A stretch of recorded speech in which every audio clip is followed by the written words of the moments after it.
This is Big Bass University, the leading authority in outdoor educational programming.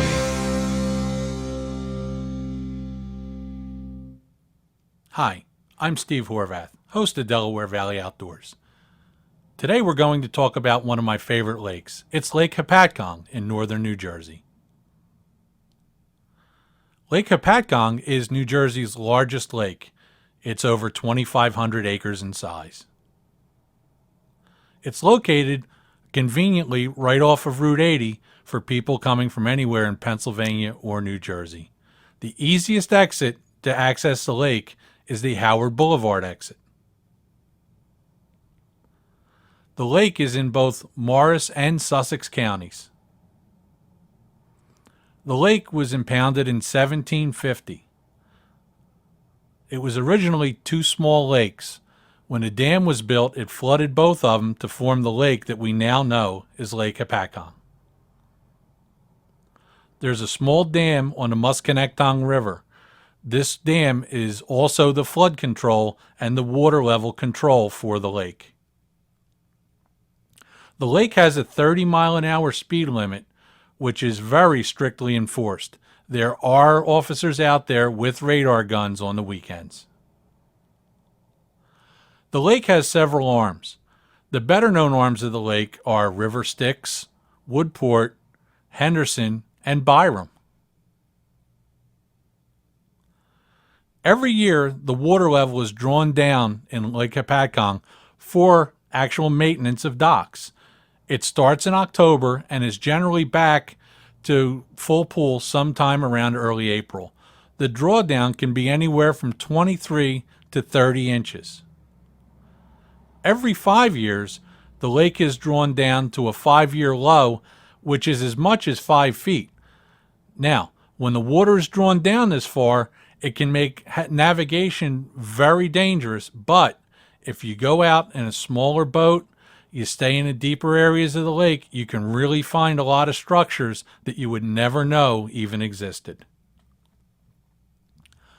The fish in Lake Hopatcong are just about everything you can ever imagine. There are largemouth bass up to 7 pounds. The lake has really come on in recent years with very large muskie over 40 inches. There are tons and tons of pickerel in the lake, this being a grass lake. Some of these pickerel are over 5 pounds and even larger. There are hybrid stripers that a lot of anglers target at night or in very deep water. The lake has a very good panfish population. It's well known for its numbers of rock bass, yellow perch, and crappie. The main food item in the lake is the lake alewife.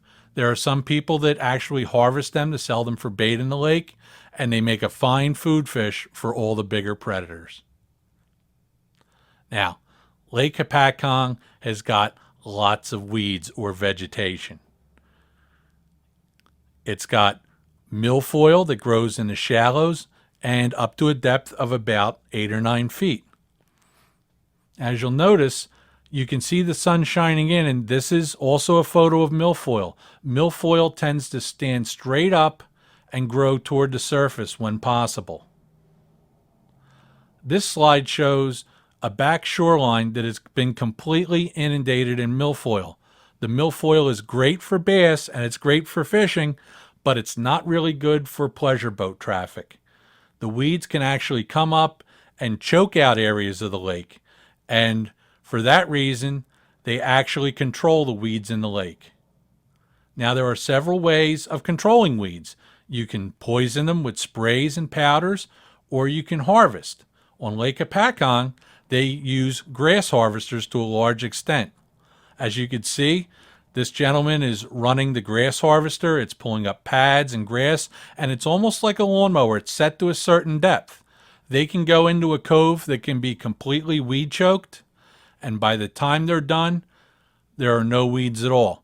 What does this do for the fishing? It changes it. They dump out the weeds, and it changes the fishing. Now, to understand weeds and weed fishing, you need to know some of the terminology. Weed lines, okay? What is a weed line? Well, a weed line has defined edges. It's not a large mass of weeds. It's actually a line that goes from one depth to another. And bass are located in different areas. The first area is the inside weed edge. Now, this is the edge between the actual weeds and the dry shoreline. That's your inside edge. It's a key area. Next, you have in the weeds. Bass will sometimes get buried in the center of the weeds if they're not active, or they'll be over top of those weeds. Now, as you can see, your boat position is a little bit different. In this case, the angler is actually casting across the weeds when the fish are in the grass. Then you have the outside edge. Now, this edge is either a hard edge where the grass actually stops when the water drops off very deep, or in the case where it's a much shallower taper, the grass will actually taper out. But the outside edge is a good place to find fish that are out feeding on schools of bait fish. If you notice, this angler has the boat, so they're on the edge of the weeds and they're casting down the weeds to fish the outside edge of the weed line. Now, what's a weed flat? Basically, as you can see from the picture, a weed flat is a large flat area that may be a large expanse of weeds. It could be the size of your backyard, a size of a football field. There are several weed beds that literally go for a mile on Lake Hopatcong. They all demand different fishing techniques. Now let's take a look at the way fish position in reference to the weeds. Okay? Fish can be in different locations depending on their feeding mode. Okay? As you can see, this fish is close to the shoreline, over top of the edge of the weeds. This is an active fish. This fish is out in, say, a weed flat near a point or other structure. This fish is down in the grass. This is a fish that is going to need a little coaxing to bite. You may need to drop straight down on this fish to get it to eat. Now, there are different baits that we use for bass fishing in weeds. Now, they come in two categories. One is search baits. A great search bait is the jerk bait. You'll notice there are 3 distinct types of jerk baits on this screen. Each one has its own place. The top one is your floating Rapala. Notice I said Rapala. That's how it's spelled. That's how it's said. The floating Rapala is a great bait in springtime when the fish are getting ready to go on their beds.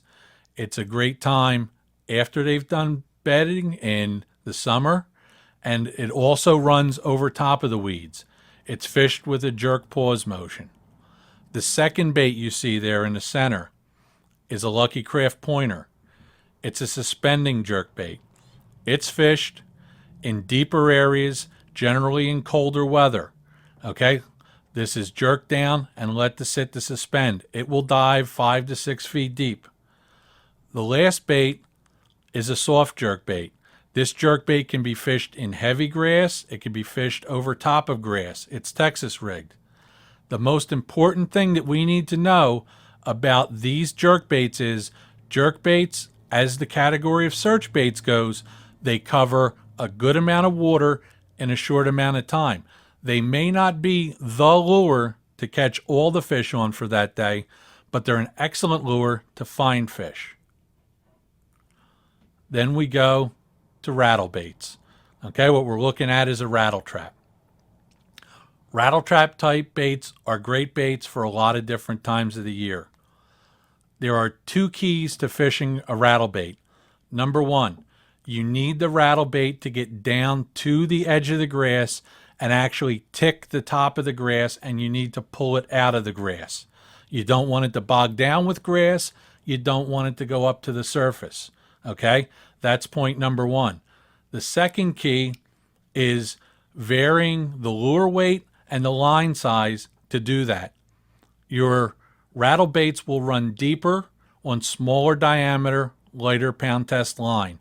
That means on 10-pound test line, a 1/4 ounce rattle bait will run deeper than the same bait on a 20-pound line. So you can change line test and lure size to get to the right depth.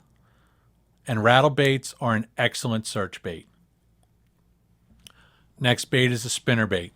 Spinner baits come in all shapes, sizes, colors, blade designs, and we're going to take a look at this one in particular.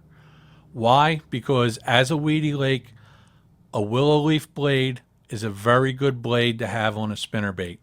The willow leaf blade turns in a very tight radius. It doesn't tend to get choked up with grass very easily. Also, you'll notice the spinner bait is in white. I use white or a white type of clear bait fish finish in this lake. That's the only color I use except at night when I go to black. Spinner baits are a great bait any time of the year. They really shine in spring and fall. Cleanup lures. What's a cleanup lure? Well, cleanup lures are pretty much, to me, they start with soft plastics. Soft plastic is fished slower. It's fished down into the cover. What an angler does is they go over an area, they'll find fish, they'll catch a few. Now you want to go back through that area and catch the fish that aren't as active. Now we have a tube on the left. Very popular lure. Darker colors in tubes. You want blacks and green pumpkins, June bug, colors like that. Then we have our creature baits in the center. Creature baits are another great bait. They add a lot of bulk. They're quite weedless. They can be fished through the grass. Then we have our finesse worms, our slider worm, and our other shaky type worm or Senko worm. Both of them are fished slow, generally not fished with a whole lot of weight. It's a finesse presentation, and it's also a great lure to throw back to a fish that's already tried to eat a search bait but wasn't hooked. The next type of cleanup lure we're going to look at is the weedless jig. Now, weedless jigs are really a great big fish lure. You will at times catch less fish on them, especially less smaller fish, but your average size will be bigger. Again, we go with colors blacks, black and blues, your greens, your browns. They imitate crayfish that are in the lake. They imitate bluegills that are in the lake. They imitate a lot of different things. These lures are generally fished either vertically or on short casts in heavy cover. Now, let's take a look at some of the other cover that's in the lake, other than weeds.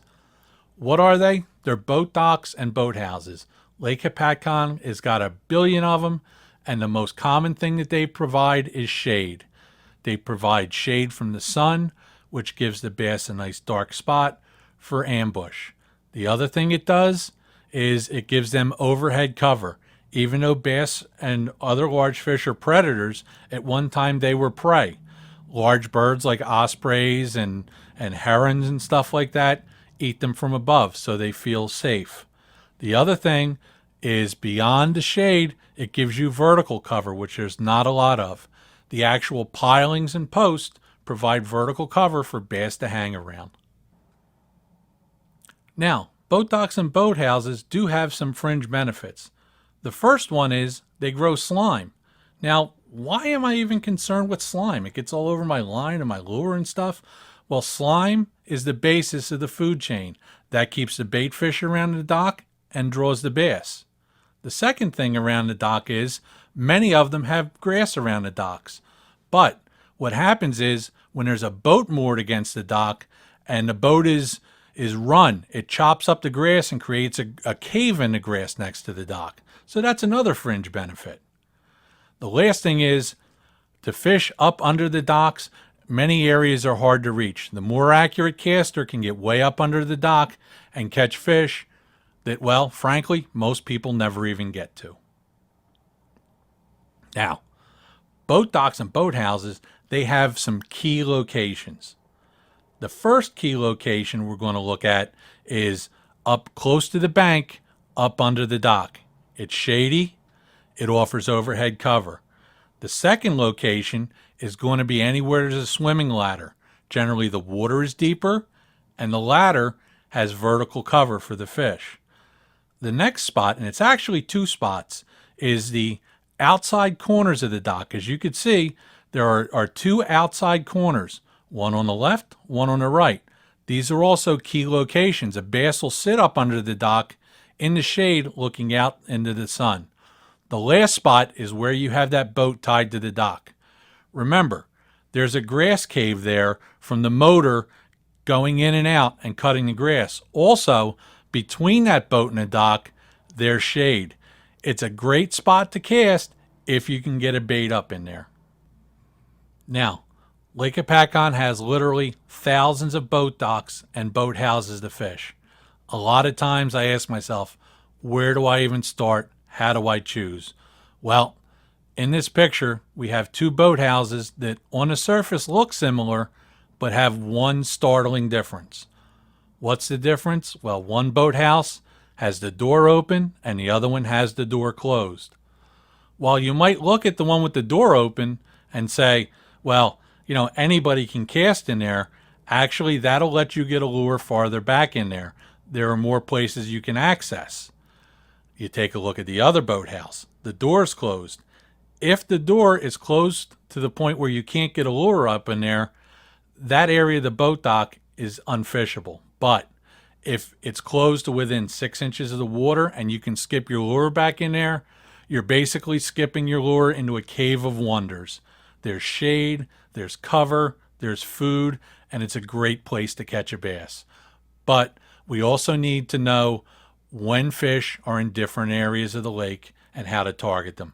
So let's take a look at the seasonal movements of bass.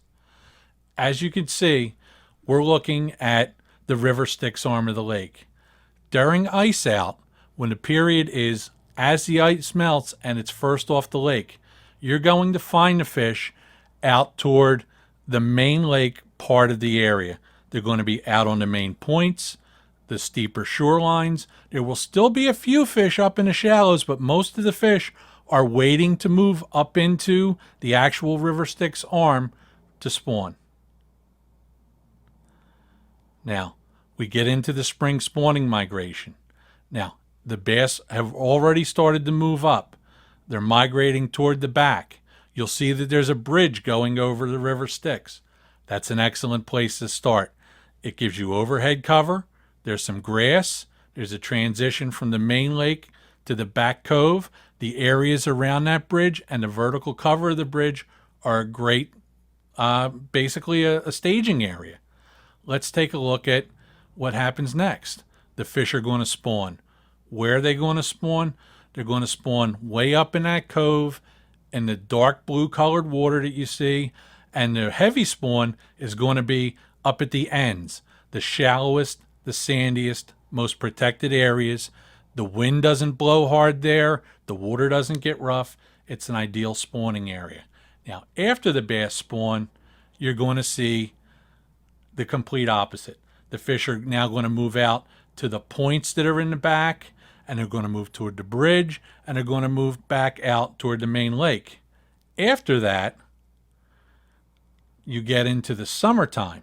Now, in the summertime, there are still some fish up shallow. There are always a few fish up shallow, but a good amount of them are in the offshore weed beds, out near the points, out in the 10 to 12 feet of water.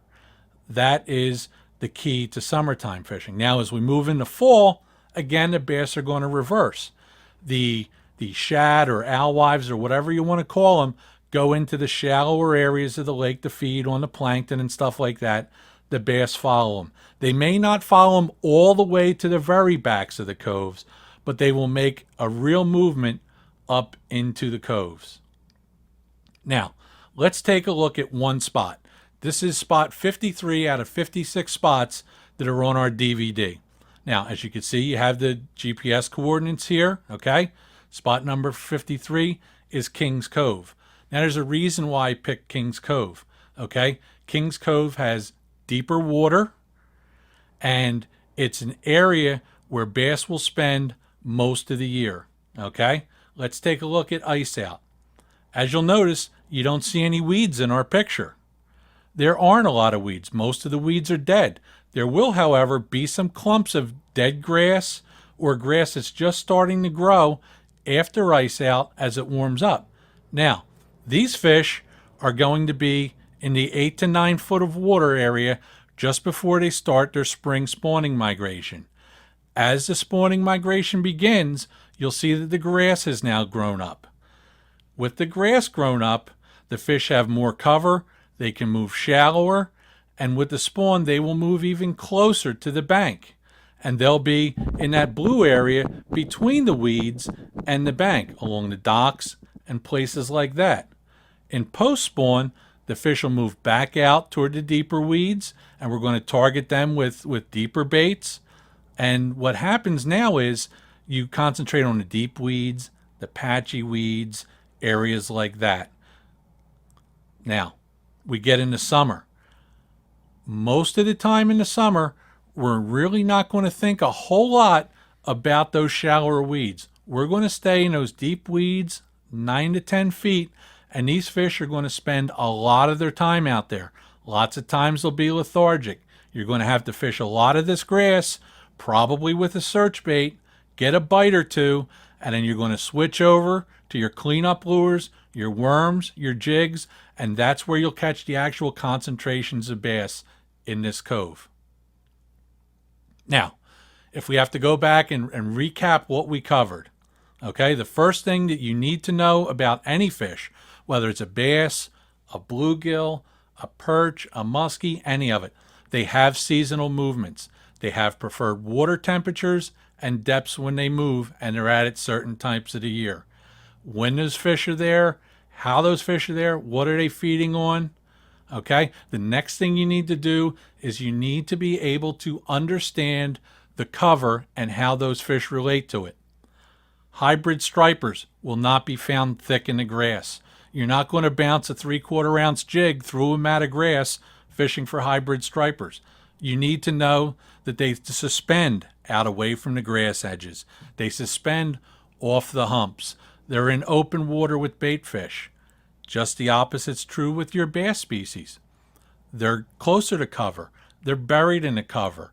They're feeding right at dawn and dark. You need to know what lure selection you need to have so that you can target those fish. If I'm going hybrid striper fishing, if I'm going at night, I'm going to have poppers. I'm going to have big swimming plugs. I'm going to have stuff like that. I'm going to be trolling live bait. If I'm largemouth fishing in the summer, I'm going to be having soft plastics and spinner baits and stuff like that tied on. I'm going to fish shallow. If I'm muskie fishing, I'm going to be covering a lot of water. There's not muskies all over the lake. So you're going to use lures like big swim baits, great big spinners.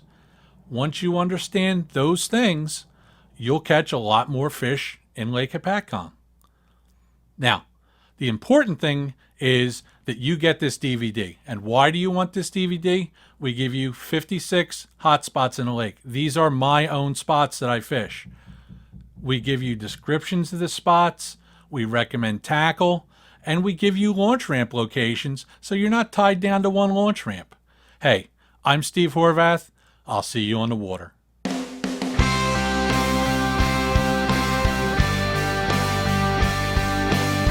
For more seminars like this one, go to BigBassUniversity.com.